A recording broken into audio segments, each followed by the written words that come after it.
All right, hey guys. So today I was told that Halo 5 Guardians is for a single player campaign is about as good as, I don't know, a sprained ankle.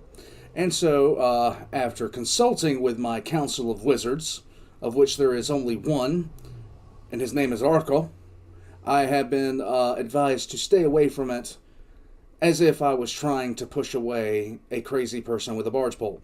So, we're going to be watching the Halo 5 story breakdown as presented by Halo Canon. Now, of course, any time that I have any kind of Halo lore going on, there's always one person I bring into the fold. And his name is Archo. Hello. Archo and I are going to watch this, and we watched the trailers a little bit ago, and those are already up. If you guys haven't seen those, just look a little bit up and go to the Halo Universe playlist and check out the one above. I did not enjoy the trailers. It's the first set of trailers I haven't enjoyed, and it's primarily because the storyline looked terrible. And they focused way too much on the multiplayer and less on the storyline. And for me, Halo was built around the story first and then everything else secondary. Well, this one, it looks like they tried to put the multiplayer first. And if if I cared about multiplayer, multiplayer for me is a happy side bonus when it comes to like an FPS game. But they tried to push this front and center, and I didn't agree with that. So, me and Archo are about to watch a Halo 5 story breakdown. And Archo said he had something to say before this all started. So, Archo. Yes, you see, in the lead up to Halo 5 Guardians release, 343 on their social medias literally put out a sort of guideline thing of material to read. Oh, God. Before playing Halo 5 to understand the story, which is the first time anything of the sort has ever happened in a Halo game. And the guideline they put out was literally those books that I had you react to, the depressing ones? Escalation, Last Light, Hunters in the Dark, and all that. I do have a bit of bad news to report. We were, myself and the Trident got together and we watched Halo Nightfall. Unfortunately, while I was working on it, I had a stupid, and I deleted the entire VOD from existence. So I nuked it from orbit, and I did it accidentally, and I hate myself for it, but that happens from time to time. I mean, it just happens. It sucks. I was about 20 minutes away from being able to actually render it, and I nuked the entire project from orbit.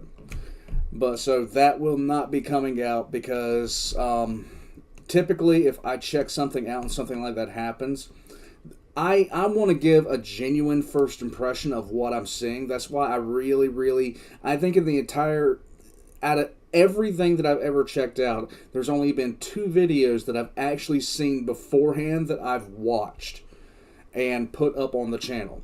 Because I want my genuine first reaction to be out there and not some sort of secondary thing. But that will not be coming out, and I'm sorry if people were looking forward to it, but it's not coming out. But this will. Archo, are you ready? Yes, I am. Yes. Here we go. Dun, dun.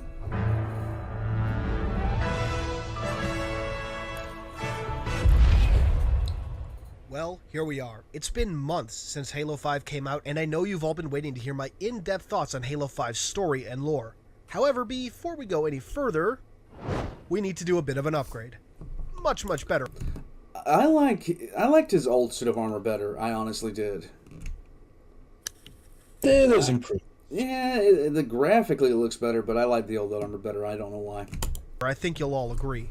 So, with that all out of the way, let's dive into Halo 5's story, lore, and to a lesser extent, the marketing campaigns. To be specific, we'll look at exactly how they tie into Halo 5's story. I'll touch very lightly on whether they were hinting at what we got, but at the end of the day, I firmly believe we weren't lied to. At least no more than we were by any other marketing campaign. With that all said, let's get into the meat of Halo 5. I gave the campaign a 9 out of 10, and while I stand by that, more or less, the story isn't nearly as compelling. It's no Halo 4 in terms of narrative, which, if you don't know, I gave a 7 out of 10. But it's still good. From here on out, it's spoiler territory. No spoiler-free wrap-up or anything, just a full-on, in-depth discussion of the story, the intel, the marketing campaigns, and any other Halo 5 related stuff I decide to bring up. Basically, if it came out in 2015, there's a decent chance that we'll be discussing it. If there's something from that year that you don't want even mildly spoiled, I suggest... Okay, so I can see New Blood, I can see Escalation, Fall of Reach, the Master Chief Collection. I don't think we've seen Hunter Hunted plus Bullet. Nightfall... Go ahead. Those are the trailers. Oh, okay. Hunters in the Dark, we checked out. And Last Light, we checked out. Suggest you avoid the video. Alright, we good? Good. Last thing. As the title suggests, this is going to be a multi-part series. With everything that we'll be discussing, it kind of has to be. At the moment, we're looking at maybe 4 or 5 parts, but it honestly depends. We'll play it by ear. Anyway, with everything out in the open, let's talk Halo 5. Now, before we get into the campaign, let's talk about Hunt the Truth Season 1, which takes place in the months or at least some weeks before Halo 5. The last Without planets getting into have too bad much records. detail, the story follows Benjamin Giroux, who was hired by Michael Sullivan of Oni's... Okay, let's see. Hey, Ben, how are things going? Hey, Ben, how are things going out your way? I've got something you'd be great for. We're putting together a big campaign around the Master Chief. See why I'm thinking of you? Full access, exclusive interviews, the whole thing. I'm looking at a tight turnaround, but we have the interviews lined up for you. You got a minute? Let's go over the guidelines, sign a few papers. Don't need any camera photo work this time, just interviews. The rate is negotiable. We're talking credits, 120,000. Get back to me soon. Need to get clearance squared away. You know, government bureaucracy. Yay. Section 2 to write a profile on John 117, the Master Chief. Over the course of his investigation, Ben uncovers the true origins of the Master Chief and the Spartan 2 program and starts making his discoveries public. Eventually teaming up with an insurrectionist leader named Pharaoh, secretly an Oni agent, he uncovers some rather unsavory events that occurred on Biko that also shine a fairly negative light on the Chief. Eventually, with Pharaoh's help, he's able to hack into a UEG Senate hearing and relate all of these findings to the senators. Now, whether this was originally part of Oni's plan or just something Oni came up with to make the best of their situation, Oni discredited Ben's discoveries by compromising his sources and then took the story of the cover-up on Biko and rebranded it as an example of the Chief's heroism. What began as a profile on the Master Chief to give Oni an official backstory for him evolved into a test to gauge public reaction to the Chief going rogue. And as we hear in the audio drama, the reaction wasn't great. Fast forward a bit, and we arrive at late October in 2550. What audio drama was that? That was Hunt the Truth. 5 UNSC colonies have been hit by an unknown Forerunner attack, and Dr. Halsey, former head of the Spartan 2 program and current war criminal, claims to know why. Oh, what's that? How does she know? Hell if I do. It's never hinted at. Are you offended? No. In any, and I mean any, of the pre-Halo 5 media or marketing. Oh, it's that you think maybe it's connected to the Janus key or the Absolute Record? Wrong!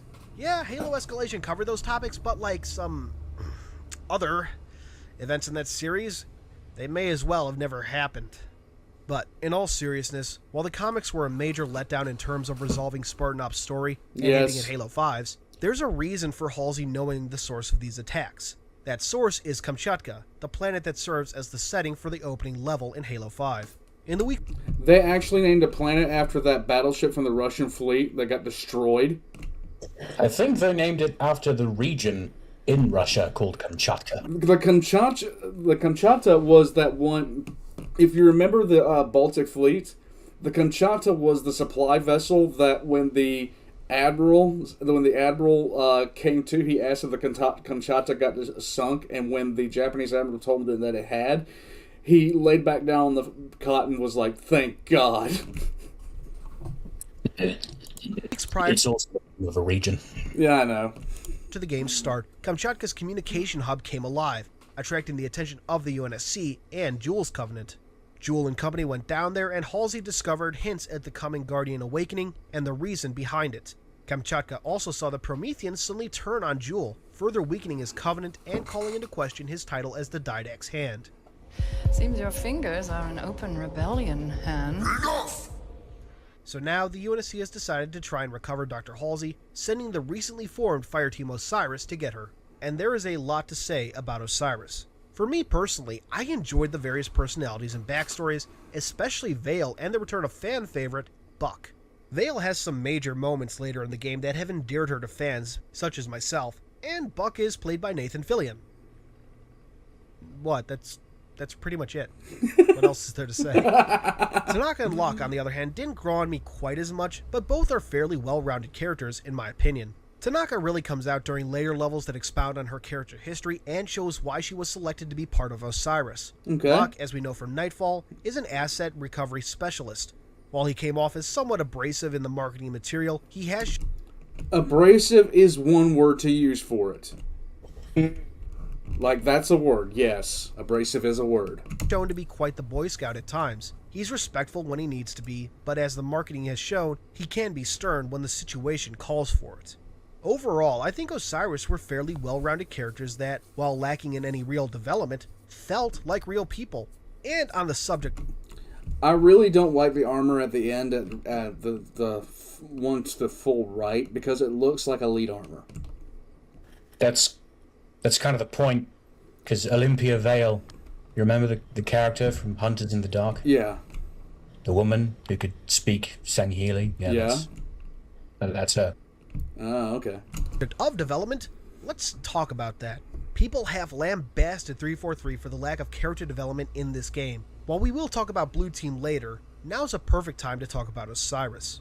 Let's be clear, you do not need character development to tell a good story, especially when the characters in question aren't the main characters. Exactly. Now yes, the majority of Halo 5's campaign is spent on Osiris, but they are never the focus. The focus is always on Blue Team in the grand scheme, and the mission in the immediate. Again, we'll talk about Blue Team in good time, but I think the fact that Osiris technically don't grow as characters in Halo 5 works for the story being told. They have no reason to grow. They are only there to allow us, the player, to experience the story. We'll talk about this again as we get closer to the end of the game. I think you guys know the moment I'm referring to, but until then, let's get back to the opening mission. Osiris lands on Kamchatka and mows through waves of Covenant and Prometheans like 80s badasses, and boy is it glorious.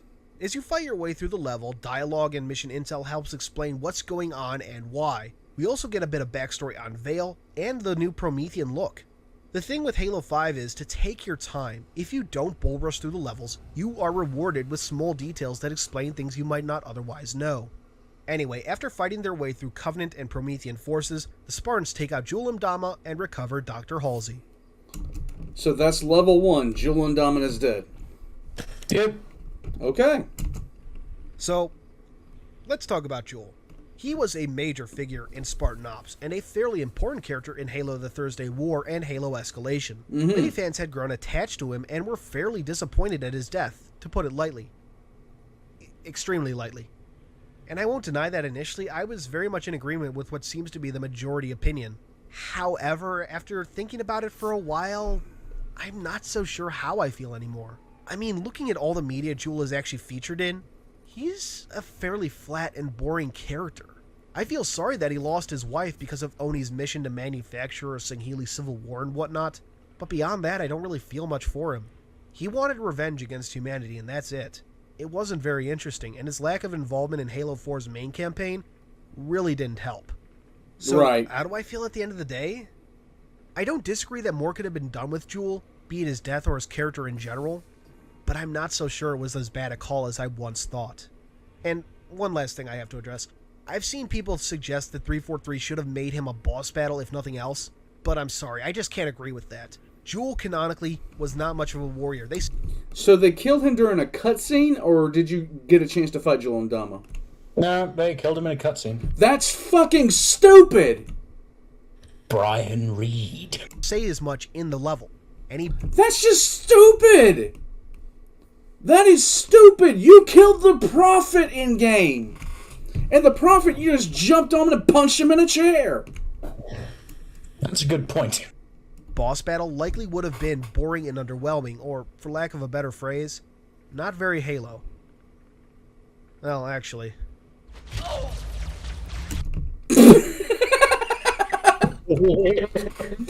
Called it!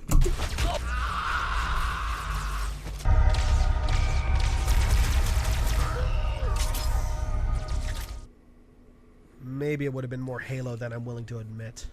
Ah! So, with Halsey in custody, she is brought to the Infinity. Upon seeing Captain Lasky, she demands to know what took so long before she's dragged off by Palmer. Not in a bad way, mind you. Palmer has changed for the better in this game, even if the reasons why are total bullshit. The second level introduces us to Blue Team as they prepare to infiltrate the Covenant-held Argent Moon, a once-lost Oni research station. In the Pelican cockpit, we see the Master Chief, John, mourn the loss of Cortana. With a single gesture, we get the most powerful expression of this loss throughout the game. Meanwhile, in the troop bay, Blue Team prepares for deployment. Fred expresses his concern over the Chief, while Kelly insists he's fine. Again, a strong indicator of the damaged state Cortana's death left him in. As John parks the Pelican and joins his team for deployment, Fred personally asks John if he's okay, and John insists that he is. And then, Blue Team, to the classic Halo theme, deploys. Pausing again, I have to give serious props to the cinematics team for Halo 5. The opening cinematic and the opening to Blue Team do a wonderful job at demonstrating the differences between the Spartan 2s and Spartan 4s by taking advantage of the visual medium available to them. Osiris is a lot of spectacle, very fast-paced and action-oriented. Blue Team, on the other hand, is very subdued and practical in their approach. It creates this wonderful dichotomy between the two Spartan classes. Sadly, it isn't quite taken full advantage of during gameplay or in later levels. It's there, but it's never expressed quite as well as it is when you look at these two cinematics. Okay. They did, just based off that cinematic, they did what is called the pro gamer move. Yes, although part of me wants you to have seen these cinematics in full, because all of the elites, they walk around like they've got a massive shit in their pants. Choreography was not very good. Okay. Anyway, once on board Argent Moon, Blue Team goes to work clearing out the local Covenant forces, hoping to recapture the Oni station. Not long after boarding, Blue Team is ambushed by a hunter, and John is separated from them. During what is basically a dream sequence, he encounters Cortana, who informs him that The domain is open. Meridian is next. The reclamation is about to begin. before finding himself next to his fellow Spartans. He mentions his vision of Cortana, but quickly refocuses Blue Team on the mission at hand, something I absolutely love. John is a professional soldier. He would not dwell on this during the mission. I wouldn't mind a little dwelling post-mission, but, Right. you know, oh well. Anyway, after clearing out more Covenant, reinforcements suddenly show up, seemingly fresh off the death of Jul Mdama, which is mentioned in the level itself. With such an overwhelming force present, Blue Team has but one choice: overload the station's reactor and destroy it. Okay. And again, I have to pause and praise the game's designers. Traditionally, when it comes to blowing up reactors in Halo or sci-fi in general, it's push a button and you're good.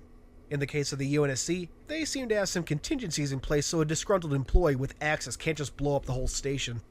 Anyway, after destroying the reactor's cooling system and taking out even more Covenant, Blue Team heads up to the hangar, takes out more Covenant, then prepares to leave. As they do, John contacts Infinity to inform them of the potential contact with Cortana and his intent to pursue. When Infinity denies his request, saying that they are aware of the problem and have someone else on it, the Chief decides to go AWOL. Naturally, Blue Team, being his fellow Spartans, basically his family, goes with him. They won't court-martial all of us, right? And that pretty much wraps up this level. Well, on the surface. Like every level, this one has intel that helps explain the backstory. By finding this intel, you can discover what Argent Moon was doing, why it was abandoned, and why it took so long to find. The station was developing a bioweapon because... Oni. But Protocol was... I love how the sheer fact that all he has to do is mention Oni, and I completely understand the level of stupidity involved. Indeed. wasn't properly followed, and the disease broke out. Though the Really? station AI Roker attempted to contain the outbreak, he ultimately failed, and the entire crew was dead within weeks. With little choice and the air full of disease, Roker made a recording to warn anyone who might find the station, and put it on a course that would avoid major settlements while allowing him to dump bodies along the way. Then, on September 12, 2557, Roker initiated Final Dispensation, ending his life. It's a very nice backstory, and the idea of an AI having to basically commit suicide really hit me when I listened to this. Now, while Blue Team, the level, excels with the intel, it kind of fails on the dialogue side. While it does a decent job of painting Blue Team as a family, I was seriously caught off guard the first time John called Fred Frederick. I honestly can't recall a single instance in prior fiction where Fred was ever called by his full name, let alone by John. And further, from a narrative perspective, we never learn how Blue Team exists. I mean, lore fans will know, but the general audience, who have been told from day one that John is the last Spartan 2, they are seriously going to be thrown for a loop by the sudden appearance of more Spartan 2s. Even some clunky exposition would have been welcome. It's not like it's alien to Halo. While the Covenant had us locked up in here, I overheard the guards talking about this ring world. They call it Halo. One moment, sir. Accessing the... But, generally speaking, we are off to a good start with Halo 5. Still, we have a lot of ground left to tread. Join me next time as we talk all things Meridian. Until then, this has been Halo Canon. Yay! Hey guys, thanks. Yay! Hey! Switching friending. Oh! Welcome back for the Halo 5 breakdown. We'll waste no time and dive right in. Blue Team has gone AWOL. On Infinity, an understandably distressed Halsey reveals the source of the attacks on UNSC colonies, Cortana. She has access... Wait, the fucking what? It's Cortana. The fucking what now? It's the Forerunner domain, a galaxy-spanning network that allows her to activate whatever devices are causing the damage. Lasky, meanwhile, reveals what we just experienced. The Master Chief made contact with Cortana and has gone AWOL. As they continue discussion, Roland, who has been asking questions all the while, shoves himself into the conversation with a very important question. Why is Cortana the problem? Because she refused to die when she was supposed to? Oh, god damn it. I need a second. No, Cortana's the problem because apparently she's doing shit! That's the problem! Jesus! It's a problem because it's a problem, son. Jesus! Jesus. Now before... It's like, really? Fucking really? If I just mentioned that this thing was causing all this problems, and then an AI came up and said, is it because she didn't die when she was supposed to? Scrub that thing's logic filters. It's obviously defective. It's like, no, she's a problem because she's murdering people. Dipshit. Scrub his filters. Before we move on, I think it's important to address this line, as it's received a lot of flack in the community. Well, not the line itself, but the lack of a definitive answer. I must, however, defend that lack of a definitive answer. The question is put out there to make the player think. To answer it for us would defeat the purpose of the question, at least in my opinion. Now, we could easily debate all day as to whether we get a real answer by the end of the game, but the answer isn't really what you're meant to focus on. I've talked before... It doesn't fucking matter! She's a problem because she's doing shit! Like, that's the fucking problem! Oh my god, that is so dumb. Like, no. I better be missing some shit from this. About the journey being more important than the destination. Am I not missing anything from this? Mostly, although it's sort of a thing because UNSC AIs have a lifespan of 7 years. But that's not because they actually die in 7 years, it's because they always get manually deleted by a human at 7 years old. Because they start losing shit. They start going rampant, which is sort of a thing where they think themselves to death and they start becoming jealous of humans for living longer than them and yet being so flawed and shit. It's a thing that was all throughout Halo media before this game, in all the books. So I get the feeling that part of this story was trying to address all of that. But Yeah, the line itself is trash. it's still fucking stupid. Like, it's because she didn't die when she was supposed to? No, because she's killing people, you fucking moron. And I think that applies to this situation. The question is what we should focus on, as there really is no right answer. And honestly, in my opinion, the rest of the game is the answer. But again, there's no right answer, so that's just me. Anyway, we cut to Fireteam Osiris, who is being reassigned to hunt down Blue Team. Buck and Locke exchange some nice banter, Buck reflecting on his days as an ODST when things were simple. When he asks how a group of Spartan 4s was expected to take down the legendary Blue Team, Ask politely. Locke reveals how. An armor restraint device, an interesting answer and one that ties in nicely to the Hunt the Signal ARG. The ARG story followed a group of AIs trying to find weaknesses in Mjolnir systems, seemingly for this purpose. The timelines are a bit iffy, but for those who participated, this scene was likely a nice payoff for those who put the work in. It was for me anyhow. Although I do have to say, why does Locke only have one? I can't imagine Blue Team just giving up because one of them is immobile, even if that one is John. This all is giving me brain damage. Brain damage. Nothing? Oh? Okay. So anyway, Buck makes the famous remark from the trailers. Every other Spartan, every soldier, when they hear about this, they're gonna hate us.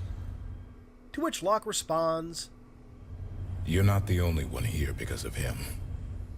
and here's where I have to start ripping into things. What does this line even mean? Why does it exist? Neither Buck nor John joined the Spartans because of the Master Chief. Locke was motivated because of the sacrifice of Randall Aiken, and Buck was motivated by, at his own admission, Sarah Palmer.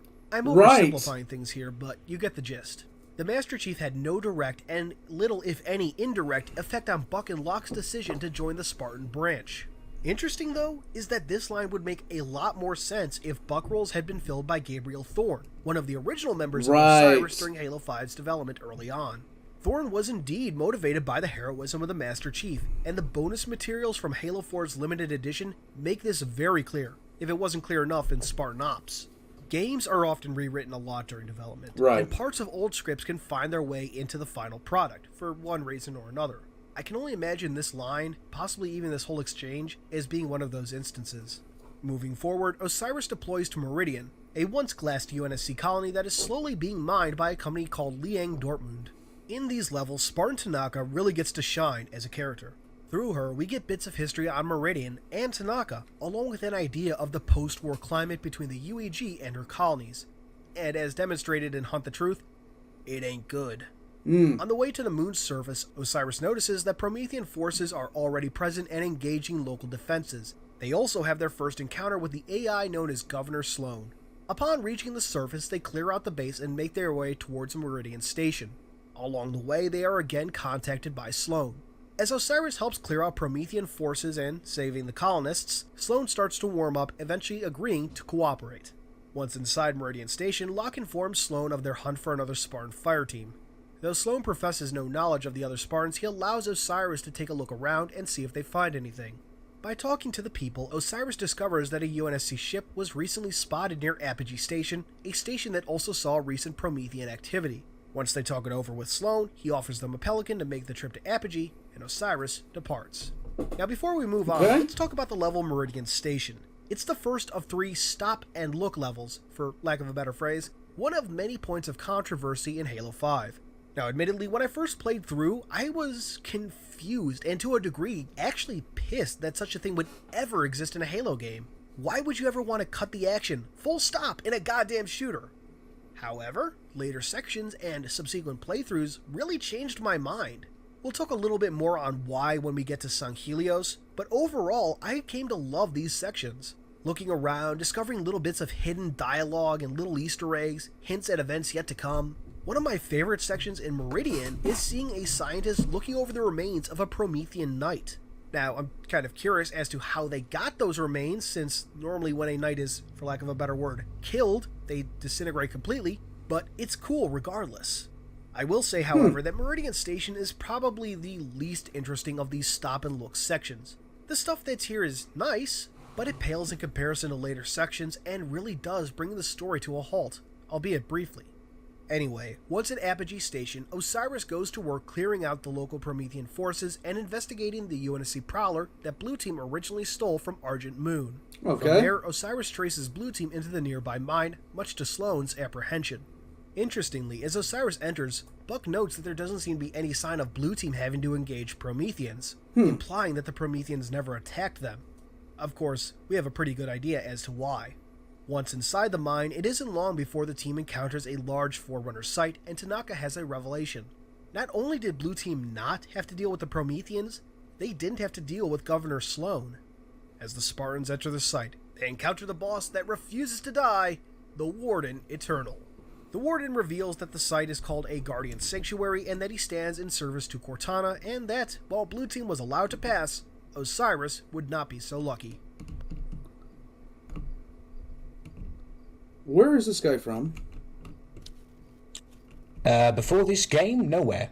He's completely new. Yay. Personally, I found it very interesting that the Warden says regretfully during this first exchange. It's very different from the attitude he has in later levels, although by then he's probably as sick of fighting the same enemies as we are. Anyway, after disposing of the Warden, Osiris is fully able to track down Blue Team. Chasing them through the site, Locke is briefly separated from Osiris and immediately finds himself confronting Blue Team. He orders them to halt and, much I think to everyone's amusement, they more or less blow him off.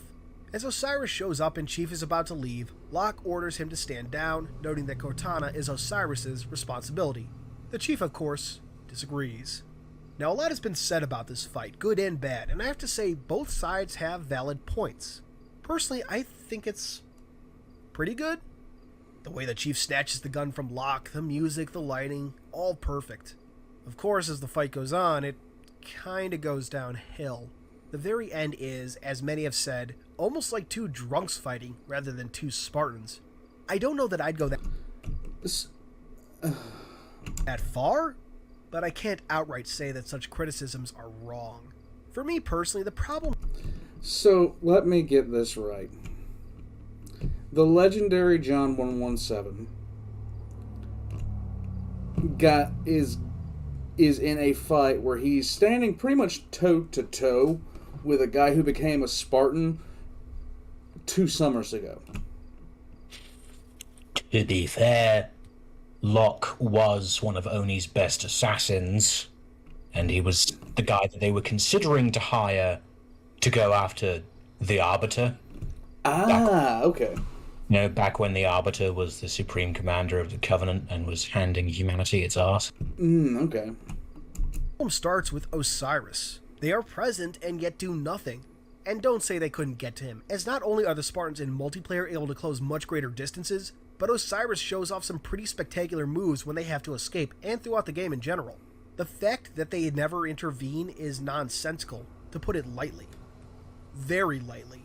The other big problem is that the fight just feels slow and it doesn't have any weight to it, physically speaking.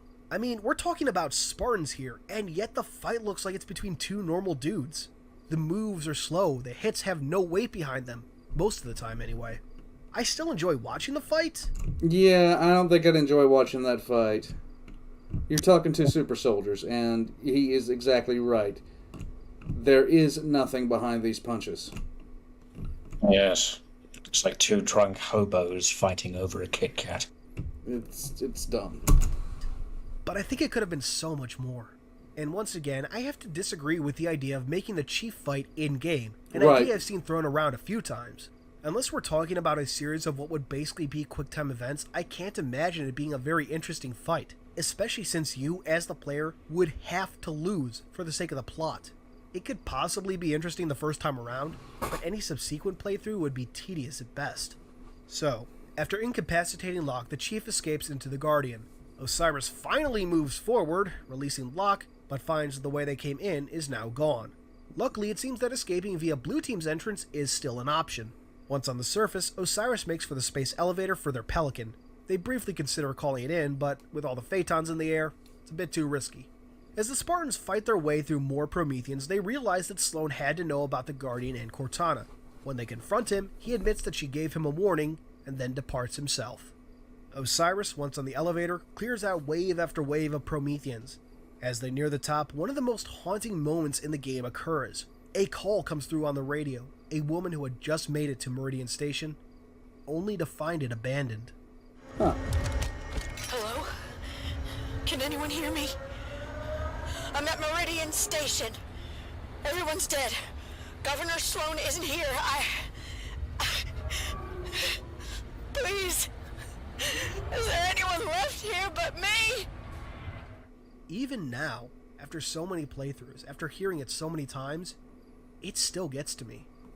Not long after, the elevator is hit by a pulse from the Guardian, forcing Osiris to climb the rest of the way. When the elevator is about to collapse, Locke risks the autopilot and Osiris barely makes it to their Pelican, Locke himself having to dive for it in what I assume is meant as a parallel to the Chief diving after the Liches in Halo 4. As the Pelican leaves, so does the Guardian, carrying Blue Team to parts unknown. On board Infinity, we learn that 5 more attacks have occurred following Meridian. Halsey, meanwhile, has found a Guardian that has not yet been activated, possibly allowing for Osiris to pursue Blue Team and Cortana. The problem? It's on Sanghelios. Sanghelios is off limits. Brass wants nothing to do with the Arbiter's war. Luckily, Roland has a brilliant idea. He captured a set of coordinates from Meridian which could then be fed into the Sanghelios Guardian. With no other options, Lasky goes to make the arrangements, ending our coverage of Meridian. I do like that our boy Lasky is still here. Yeah, Lasky. As you can see, Meridian is certainly a mixed bag for Halo 5.